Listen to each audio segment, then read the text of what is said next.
Today we have a highly requested video, man. You guys like the Week 1 NFL predictions? Let's scale it up a little bit. How about 18 weeks of the NFL season? I went game by game, keeping it consistent, boys. Week by week, predicting every single team, whether they would win or lose their matchup for all 18 weeks of the NFL season. And the results are shown on the screen. We're going to break down what I think every single team's record is going to be. And ultimately, let's get a little freaky. Let's predict the playoffs. Now, I know after week 2 of the NFL season, I will be screwed. You know, who do I have as the highest team? The 49ers, they're starting off 0-3 and they're going to screw me. It's simple. I get it. I know. I understand. We will clown this in the future, but let's get a little freaky. Let's predict the NFL playoff bracket as we go. I'll have a different video probably titled predicting every single team's NFL record. So make sure you smash the subscribe button, smash the like button. Guys, join the Discord. We have a great NFL community in the Discord of about 3,000 people. Got a couple NFL channels down in there. You can ask some fantasy questions. But let's go and let's talk about what I did on the screen, right? So going and looking at what each team's record is. Starting off with the NFC, because I'm proud of the NFC, guys. The NFC. Now, keep in mind, when I chose a win for one team, it counts as a loss for the other team. So this is completely consistent and unbiased. Trust me. So the NFC North, let's break it down. Lions, I have at 13-4. Packers, 11-6. I actually really like how this is. Obviously, I think the Lions are going to be, again, one of the best teams in the NFC. And I'm actually pretty high on the Packers. So I'm glad that I was able to give the Packers a little bit of love and be 11-6 with that young group. I think as long as their Packers receiving core stays healthy, Christian Watson, I'm looking at you and your asymmetrical hamstrings, my guy. I think the Packers can go 11-6, so I'm proud of that. And then this feels right for the Bears and the Vikings. I think 8-9 for the Bears. You know, it is a bit high considering it's a rookie quarterback, but I think that, you know, Caleb Williams has all the tools around to be successful. Minnesota Vikings at 7-10, trash quarterback. 7-10 honestly might be a little bit high, but I think they have a solid coach over there.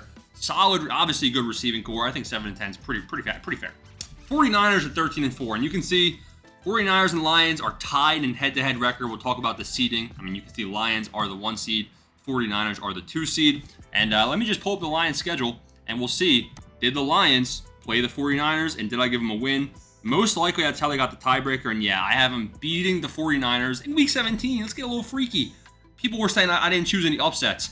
How about now, guys? So I do have the Lions beating the 49ers in Week 17 on Monday Night Football. Bit of an upset, you know, why not? Let's get freaky. Now, 49ers, I'm going 6-0 in the division. That's a little bit ambitious. Pump the brakes.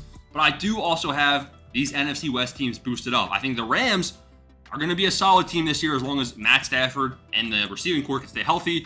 I think Puka Nacua is going to build off that rookie season. 10-7.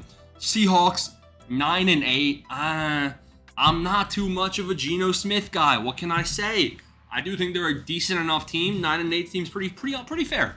8-9 for the Cardinals. Now, I'm excited about the Cardinals. Kyler Murray, though, is literally 4'3". He's an elf. Marvin Harrison's their wide receiver 1. I mean, they're going to grow throughout the season, probably start off slow and get better. Again, 1-5 divisional, kind of didn't do them any justice, but I gave them wins elsewhere to boost them up to 8-9, which I wouldn't be surprised if they perform worse. I think 8-9 is a pretty reasonable estimate right there. So there's the NFC West. So looking at playoffs, we have the Lions and Packers making it as the 1-5. We have the 49ers as the 2. And we have the Rams as the 7. Seahawks, tough luck. Now we get to the NFC East. Now, let's just right off the bat. I'm an Eagles fan, guys. I am an Eagles fan. And you might think this is biased. It's not. The divisional stuff, I gave the Eagles and Cowboys both 1 loss to the Commanders. And then I had the Eagles splitting with the Cowboys. 11-6 and 10-7 seems pretty fair. Again, I wouldn't be surprised if one of these teams kind of flips and if the Cowboys go 11-6, Eagles go 10-7. I wouldn't be surprised. But I think this is a pretty fair assessment of the NFC East. I have the Commanders at 7-10, which is definitely a bit higher than might actually happen. I think this is relying on Jaden Daniels to have a very strong rookie season. But these are the NFC East predictions we have game by game. Again, the Giants at 2-15. No running back. You know, Malik Nabers is already injured. Daniel Jones is trash. They should win more than 2 games, but not by much. Then we get to the NFC South, and this is where things get a little bit freaky, right? I actually do kind of like what the Buccaneers did last season. I honestly even think the Saints could be a decent team as well. Let's just get one thing straight. The Panthers are trash. The Panthers, you're not winning more than 7 games this year. I'm sorry, it's not happening. So I'm happy with 3-14 for the Panthers. Saints at 6-11. This seems a little bit low. I mean, Kamara's there, Olave's there, Derek Carr, another year under their belt, right? Wouldn't be surprised if the Saints are more of like an 8-8, 500 team, maybe even 9-8 somehow sneak in. But somebody had to get shafted. It's going to be New Orleans. Buccaneers at 8-9, another team where I feel like they could go 9-8. But this is, again, everybody's super high on the Falcons. And as long as the Falcons are going to stay healthy, I actually, when I was picking their schedule, they ended up 11-6, guys. And I was trying to, I've been a Falcons hater in the past. This is the first year ever where I've predicted the Falcons to be above 500. And they better not let me down. I think with the Falcons being projecting as a good team this year, that's kind of why the Buccaneers and Saints are falling a little bit in these overall standings. So that's the NFC. Now we have the Falcons as the 4 seed, Eagles as 3, Cowboys 6, Rams 7. We'll look at it in a second, all right? Now heading over to the AFC, guys. The AFC North. Oh, no. Steelers fans, I'm sorry. Again, do I think the Steelers go 4-13 and have their first losing season in the last 50,000 years? Probably not, guys, but somebody had to get shafted. There's no quarterback in Pittsburgh. Who's the quarterback? I don't know. Who's the wide receiver too? I don't know. Roman Wilson? Trash. Actual trash. Now the Steelers, I think they're going to be more of like a 6-10, 6-11, 7-10 type team. I do think this might be the first year they have a losing record, but 4-13. I did you dirty. I realize it. I'm sorry. And then on the other hand, I think the Bengals got a little bit too much love. So I like the Ravens at 14-3. I think the Ravens are going to be a really good team this year. Zay Flowers, year 2 leap, Derrick Henry, all that great stuff. Looking good. Bengals at 14-3. This seems a bit too high in my opinion. I think the Bengals can be a 14-3 team. Running back room kind of scares me. And also the health of everybody scares me. Jamar Chase, contract situation scares me. 14-3, I think I projected them a bit too high. I did give them 2 divisional losses. Obviously, 1 to the Ravens and then 1 to the Browns. I think maybe they're more of like a 12 win type team, maybe 11 win. But, I'm saying I like these predictions all in all. I think the Browns at 8-9 is reasonable as well. I think they could be a little bit higher, maybe 9-8 if Deshaun Watson has a good year, maybe 10-7, stuff like that. Now, heading over to the AFC West, the Chiefs, again, I believe are going to reign supreme here. A little bit of Minshew mania love. Is that what you call the 6-11 record? I'm sorry. Broncos at 5-12, trash team. I think Courtland Sutton actually might have a decent season this year, based on what we saw in the preseason. Chargers, they said, what's his name? Harbaugh. Harbaugh wants to be a run-first team now. They have no receivers. Of course you're going to be a run-first team. Unfortunately, Chargers, I feel like I did them a little bit dirty as well. I could see, the Chargers sneaking up to be a 7, 8, 9 win team. But I'm going to have to see some proof in the pudding first. So, and then we got the AFC South. Texans at 12-5. I like that a lot. I also realized I made them 6-0 in the division, and I would not be surprised if they go 4-2 in the division.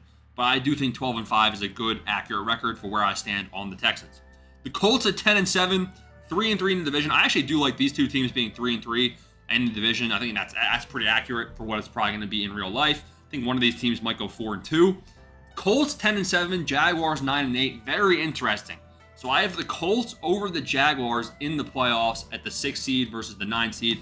Obviously, let's pull up the schedule, see if there's going to be any exciting games. Oh, look at that. Week 18, battle for the playoffs. I feel like we've already seen this the last couple of years, guys, where the Jags and Colts fight for the playoff spot. It's in Indianapolis. That's basically all I had to give the Colts the nod right there. I think the Jaguars and Colts are both going to be pretty equal teams this season in terms of hype, in terms of potential, playing up to their potential. Pretty close projection, but the Colts sneak in. Titans, trash team. The AFC East, final division. Very, very interesting, guys. Dolphins 11-6. We have a very balanced AFC East. Somebody had to get done dirty. Whoops, whoops, whoops. Kind of weird. The Bill Belichick era is over. The Drake May era is starting. And you can see what I think of that. Whoops. But the Dolphins 11-6 I like. Bills 10-7 I like. Jets 10-7 I like. I just wish that I could have the Jets make the playoffs, guys. You can see it's pretty even across the board. But oh well. Sorry, buddy. 8 seed Aaron Rodgers and the Jets at 10-7. The way I have things projected. Don't sneak into the playoffs. And that hurts. It hurts I would like to see it. I'd like to see them in the playoffs, and we're going to pull up. Do I have the Bills beating the Jets? I even have the Jets beating the Bills on Monday Night Football in their first matchup. But then I have the Bills obviously splitting, coming back, and beating them later on in the season. It's tough. You hate to see it. It's probably conference record. That's a tiebreaker there then. But overall, those are the playoff predictions. And looking at the actual playoffs, guys, let's head over to what I have projected. In the AFC, we have Bengals versus Dolphins. Let's get a little freaky. We'll go game by game here. Texans over the Colts. Give me that. Bills versus Chiefs. It's in Arrowhead. I think the Bills might be a better team, honestly, by this point of the season. But, gotta go with Kansas City. Then we have the 4 versus the 5. Eeny, meeny, miny. Ooh. All the favorites win in the AFC. Yeah, it's not going to happen. Packers versus Falcons. I gave the Falcons enough love, and here we have our first upset. Eagles versus Cowboys. Honestly, I'm tempted to go Cowboys, but can't. Rams versus 49ers. Got to go with the 49ers as well here. And we're going to head to the divisional round. Texans versus Chiefs. Oh, man. Mahomes has been here before. Mahomes has done it over and over again. He knows what he's doing in the playoffs in Arrow. Oops. I'm tired of the people saying I ain't taking the favorite. I'm taking the underdog today, baby. Texans over Chiefs in Arrowhead. Let's get freaky. Ravens versus Dolphins. I think the Ravens win this one, man. They're coming off the bye week. I think the Ravens hang out. They pound Derrick Henry to death here. And the Ravens win. 49ers, Eagles. As much as I want to... we saw what happened there. We're going with 49ers, unfortunately.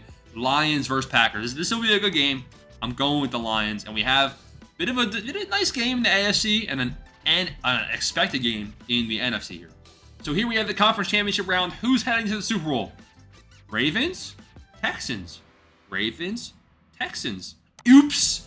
Texans to the Super Bowl is the prediction. Don't say I'm playing it safe, man. I could look like a clown.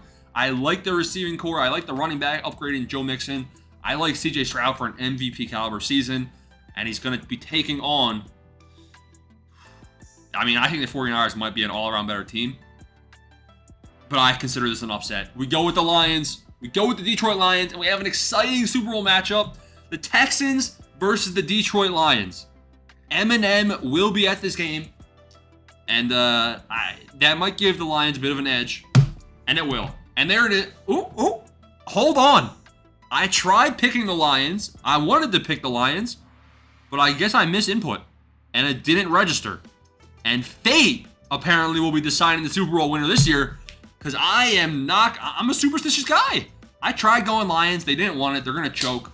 And we go Texans as the Super Bowl winner. And here's the draft order for anybody wondering.